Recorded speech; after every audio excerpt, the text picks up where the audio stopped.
Okay, good afternoon, all of you, my dear students. Today's topic is transformation of coordinates. So, equations of curves or straight lines have reference to certain set of axes. In fact, we shall have different equations for the same curve or straight line when referred to different set of coordinate axes. So, in general, the physical quantities we shall be dealing with are functions of space and time, and you are aware of that. In order to describe the spatial variations of the quantities, we must be able to define all points uniquely in space in a suitable manner. This requires using an appropriate coordinate system, right? A point or vector can be represented in any curvilinear coordinate system which may be orthogonal or non-orthogonal. So the two new terms are introduced here, orthogonal and non-orthogonal. So the next question is, what do you mean by orthogonal system?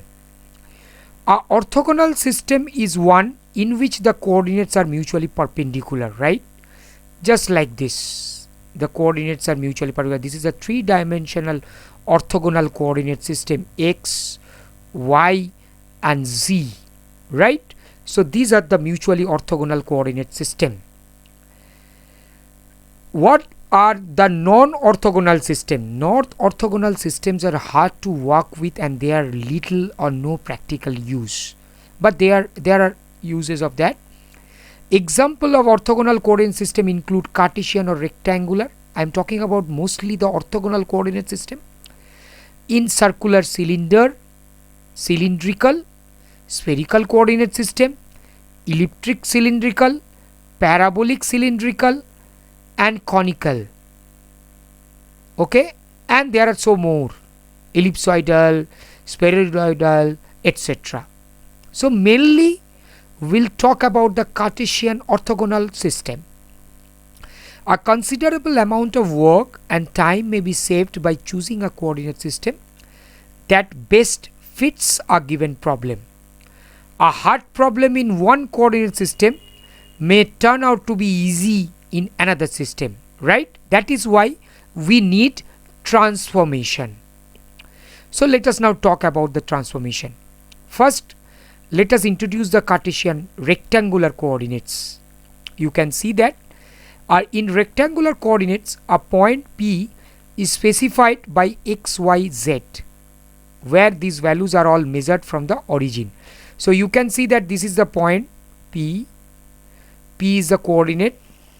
P is the point whose coordinates are x, y, z, and this is along x direction, y direction, z direction. So these are the three mutually perpendicular lines. With respect to this line, the coordinate of the point P is x, y, z. A vector at the point P is specified in terms of three mutually perpendicular components with unit vectors I cap, j cap, k cap. That also you know that this is your I cap, j cap and this is k cap. This is the unit vector directions, right? So this is your rectangular coordinate system. Okay, all of us we aware of that. If you have a two-dimensional, this is three-dimensional, and there are 8 rooms. Those are called octants, right? You have octants. So in the first floor you have 4 rooms. In the second ground floor you have 4 rooms. These are called octants, right? Now let us talk about the cylindrical. Okay, yeah, this is the cylindrical coordinate system. Let me first explain here. Cylindrical coordinates. In cylindrical coordinates, a point P is specified by r, phi, z. So in this case, your P is specified by a coordinate r, phi and z. So what is r, what is phi and what is z? That is the question. Where phi is measured from the x-axis or xz plane. Phi is measured from the x-axis. So look at that phi. Yeah, phi is this. This is your phi. So you have to measure phi from x-axis. So this is the phi. Okay. this is the value of phi, and what is your r? R is this direction, right? R is the distance. R is the distance from the z axis. Cylinder of constant r, this is constant r.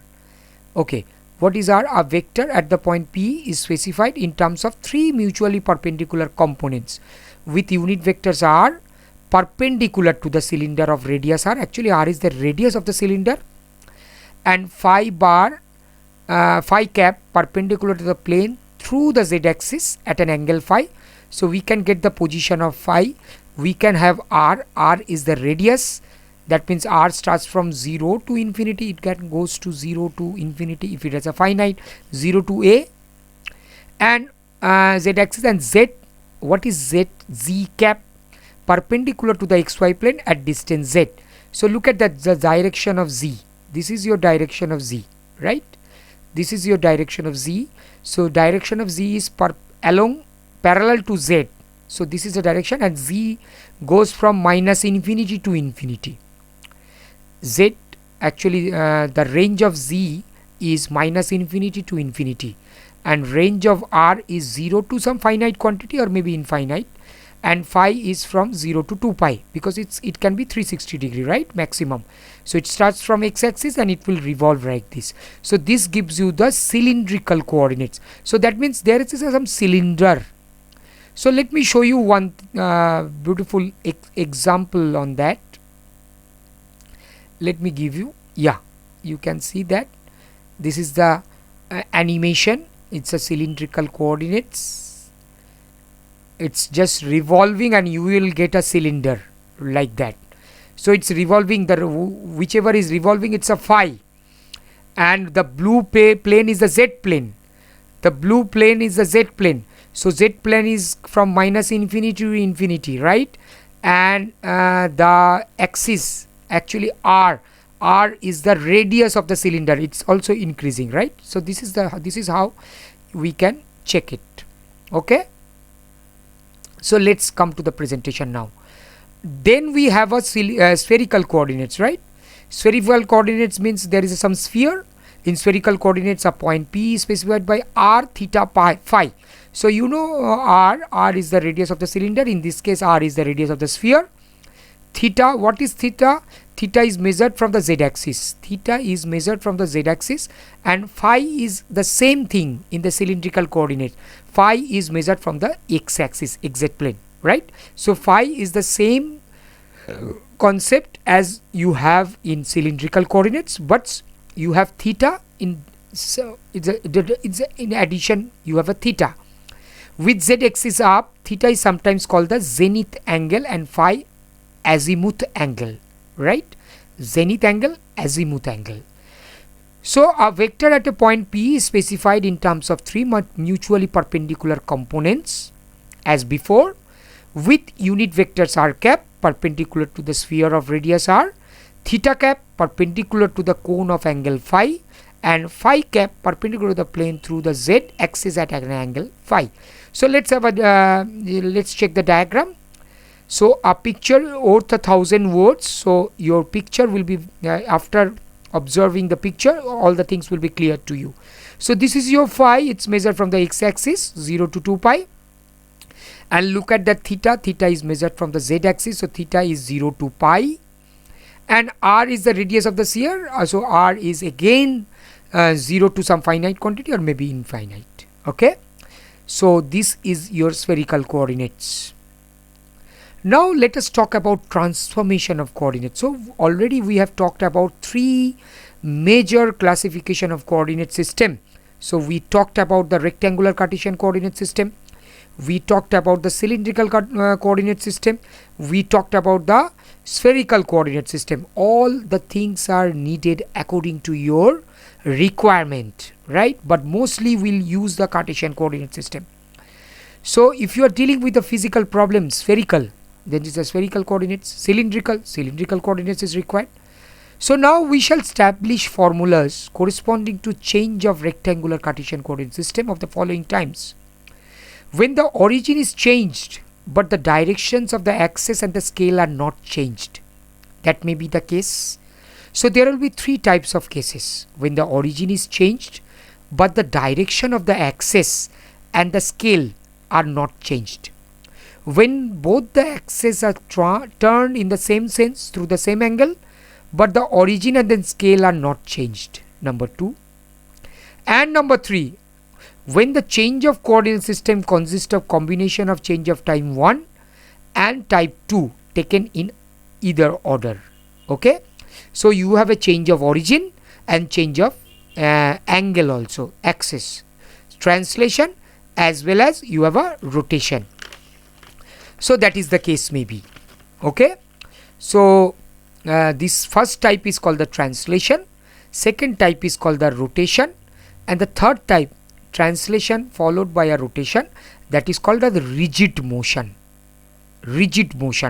or combined translation rotation. Okay, so let's now talk about translation, transformation of translation of axis, rotation of axis, and third one is the rigid motion. The above three types of transformation are called orthogonal transformation. These three are called orthogonal transformation, right? So now we shall talk about the formulas for translation of axis. So let OX and OY be the set of rectangular axes referred to which the coordinates of an arbitrary point P are x, y, and O dashed be the new origin with respect to the new set of axes parallel to the original axis. Then you have this type of relation. Okay, let me show you in the graph, in the diagram. So O is the old, OX and OY are the old coordinate system, and O dashed is the new origin. So your origin is shifted to O dashed. So this is your H, right, and this is your K, right. So this length is K. So your origin is shifted to H dash K, HK, O dashed is the new point. So naturally you have a new coordinate system, O dash X dash and O dash Y dash. So in the old coordinate system, coordinate of a point is P x, y. In the new coordinate system, you have X dashed, Y dashed. So what is the relationship between X, Y and X dash, Y dash? You look at that. This length will be Y minus K. So Y dashed equal to Y minus K. And this length will be X minus H.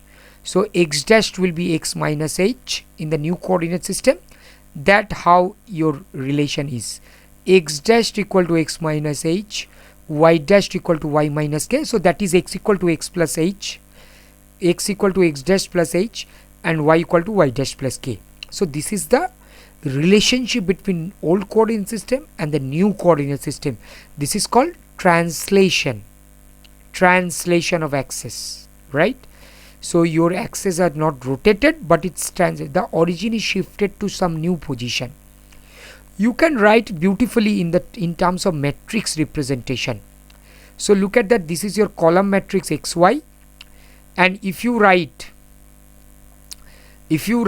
X dashed, Y dashed, so we can write X equal to X dashed into 1 plus Y dashed into 0 plus H, right? The first equation can be written as, and Y equal to X dashed into 0 plus Y dashed into 1 plus K, right?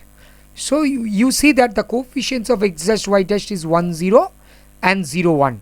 So that is a matrix. You can represent it by your matrix. This is your matrix representation of translation of axis, where X dash, Y dash is the column matrix and you have another column matrix HK. So if you solve by matrix method, you get this relation. So this is called matrix representation of the translation of axis. And a very interesting fact is that your matrix 1 0 0 1 is an orthogonal matrix. So what do you mean by orthogonal matrix? A transpose equal to identity. That is the criteria for the orthogonal matrix, right? So you can easily check that if you take the transpose of identity matrix, that is identity, and if you multiply, it will be identity. So this is clearly a orthogonal matrix. So this is orthogonal transformation. Okay. Next, I will talk about formulas of rotation of axis. So you look at that, your initial coordinates, the old coordinates was OX and OY, right? And the new coordinate system after transformation, after rotation. So you let the axis OX be rotated through an angle theta, and the new position is OX dashed, and this is your OY dash. This is the new position of the axis, right?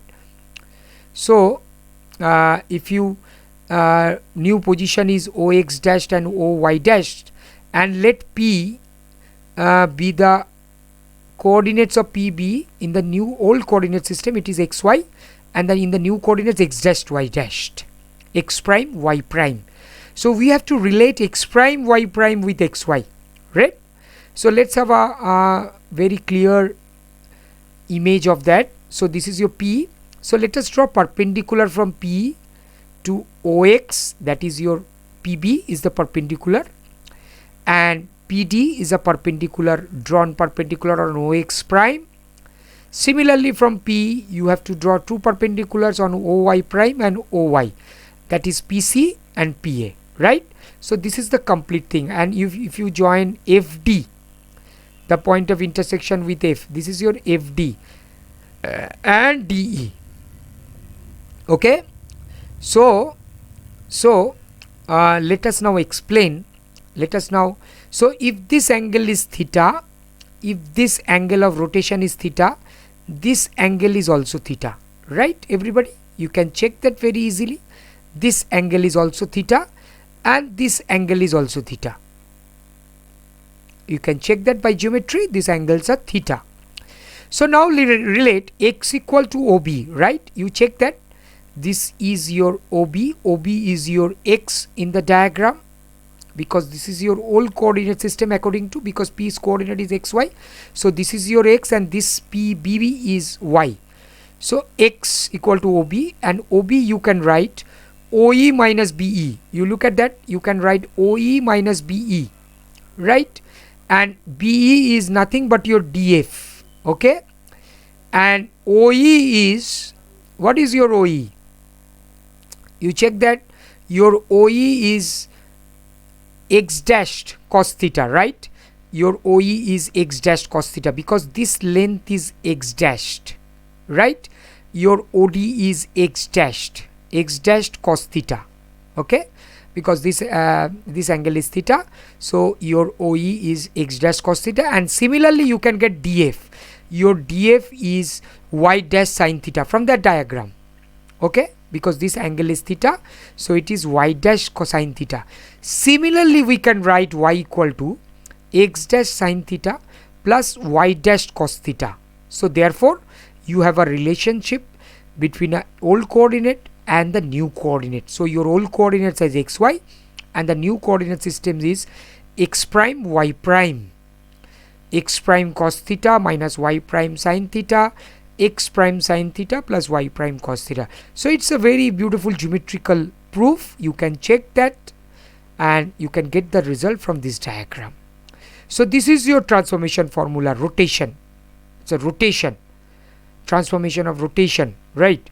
And you can write again in the matrix form. It's a column matrix xy. If you have a matrix cos theta minus sin theta, cosine theta, cos theta, and a column matrix x prime y prime. So this is the matrix, and you can check that this matrix is again orthogonal.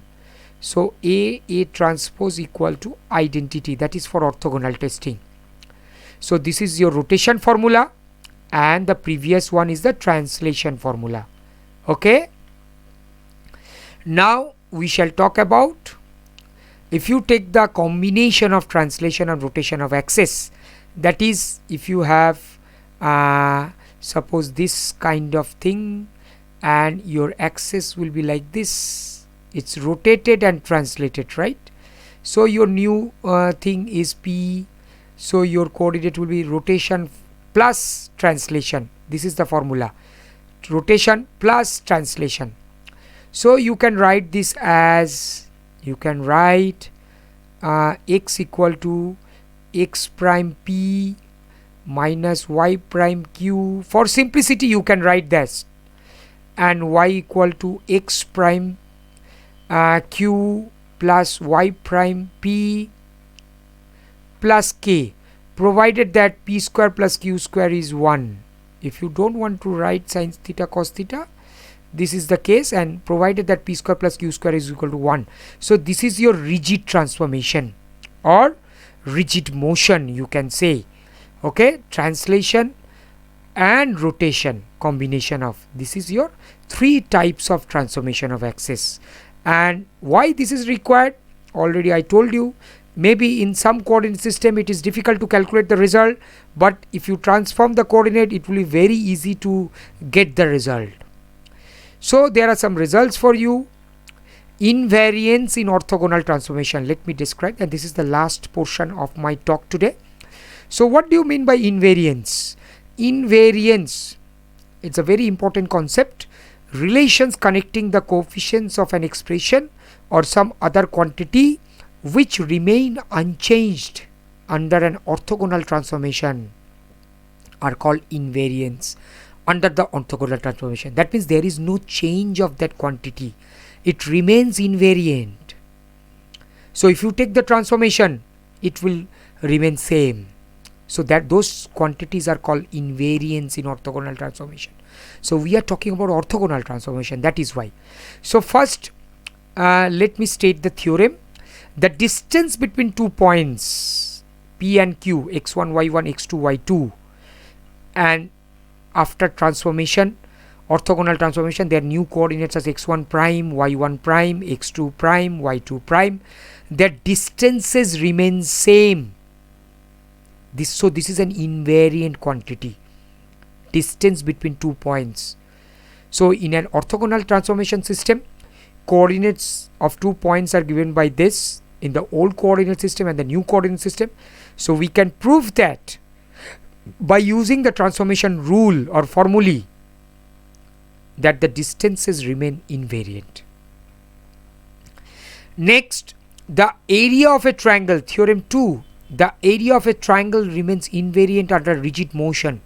So if you take a combination of translation and rotation, the area of a triangle remains invariant, okay, under that rule.